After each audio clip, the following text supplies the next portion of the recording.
एक छोटे से गांव में एक पार्वती नाम की एक औरत रहा करती थी। पार्वती के पति का देहांत 1 महीने पहले ही हो गया था। अब पार्वती के घर में खाने को अनाज तक नहीं था। पार्वती की एक बेटी भी थी जिसका नाम नेहा था। नेहा दिखने में बहुत ज़्यादा खूबसूरत थी, परंतु गरीबी के कारण वो भी फटे पुराने कपड़े पहन के ही रहा करती थी। एक दिन पार्वती अपनी बेटी से बोलती है, बेटी, अपने घर में जो कुछ भी था उसे बेचकर हमने 2 वक्त का खाना तो खा लिया, परंतु अब तो घर में कुछ बेचने को भी नहीं बचा है। अरे माँ, तू चिंता क्यों करती है?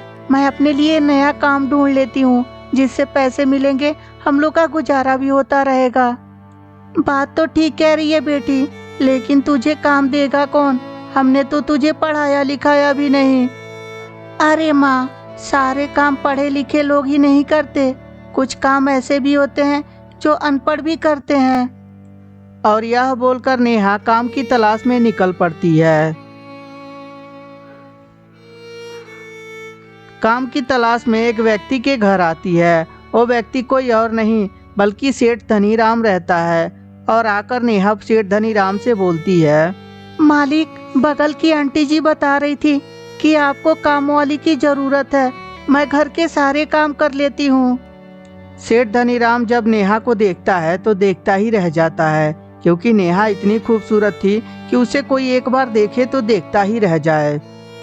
काम वाली की जरूरत तो है मुझे, लेकिन क्या तुम मेरे घर का सारा काम कर पाओगी?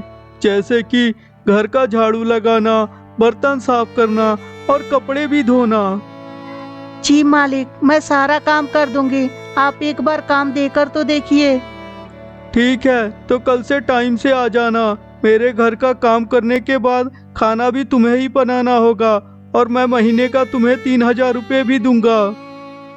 इतना सुनने के बाद नेहा बहुत ज़्यादा खुश हो जाती है और नेहा अपनी माँ के पास जाती है और जाकर बोलती है, माँ, मैं कह रही थी ना कि हम जैसे अनपढ़ों के लिए भी काम होता है। मुझे बगल के एक सेठ धनीराम के घर बर्तन मांजने और झाड़ू पोछा करने और खाना बनाने का काम मिल गया है, और साथ में सेठ धनीराम मुझे महीने के 3000 रुपये भी देंगे। नेहा की माँ नेहा की बात सुनकर बहुत ज़्यादा खुश हो जाती है और अगले दिन नेहा टाइम से अपने काम पर चली आती है और किचन में खाना बनाती रहती है। तभी सेठ धनीराम उसे देखता रहता है और सोचता है, अरे, ये तो बहुत ही समझदार लड़की है। आते आते घर का सारा काम संभाल ली और साथ में खाने भी अच्छे बनाती है। क्यों ना मैं इससे शादी कर लूं? अगर जो मैं इससे शादी कर लूंगा तो इससे इसकी गरीबी भी मिट जाएगी, और साथ ही साथ मुझे भी एक जीवन साथी मिल जाएगा। और यह सोचकर सेठ धनीराम नेहा की माँ के पास जाता है और जाकर बोलता है, और आपकी तबीयत पानी कैसी है? माफ करिए साहब जी, मैं आपको पहचानी नहीं। अरे, मुझे पहचानेंगी कैसे? अगर जो मुझे देखी होती तब तो पहचानती। असल में नेहा जिस घर में काम करती है, मैं उस घर का मालिक हूँ। मालिक, मेरे लड़की से कोई गलती हुई है। अगर जो कोई गलती हुई है तो उसे क्षमा कर दीजिए। अरे नहीं नहीं, आपकी बेटी कोई गलत काम नहीं की है। मैं तो यहाँ रिश्ते की बात करने आया हूँ। मैं आपकी बेटी से शादी करना चाहता हूँ, क्योंकि आपकी बेटी बहुत ही समझदार है। मेरे घर का सारा काम मिनटों में सलटा दी। इस बात को जब नेहा की माँ सुनती है तो बोलती है, ये कैसी बात कर रहे हैं सेठ जी? आप अपना उम्र देखिए और मेरी बेटी का उम्र देखिए। अभी बेचारी उसकी उम्र ही कितनी है जो आप जैसे बूढ़े आदमी से उसकी शादी होगी। बात तो आप ठीक कह रही हैं कि मैं बूढ़ा हूँ, मानता हूँ मैं, लेकिन जरा सोचिए तो सही। आपकी बेटी 3000 रुपये महीने की कमाएगी, ना तो आपका पेट पाल पाएगी और ना ही अपना पेट पाल पाएगी। तो मेरी राय मानिए, आप अपनी बेटी का शादी मुझसे कर दीजिए।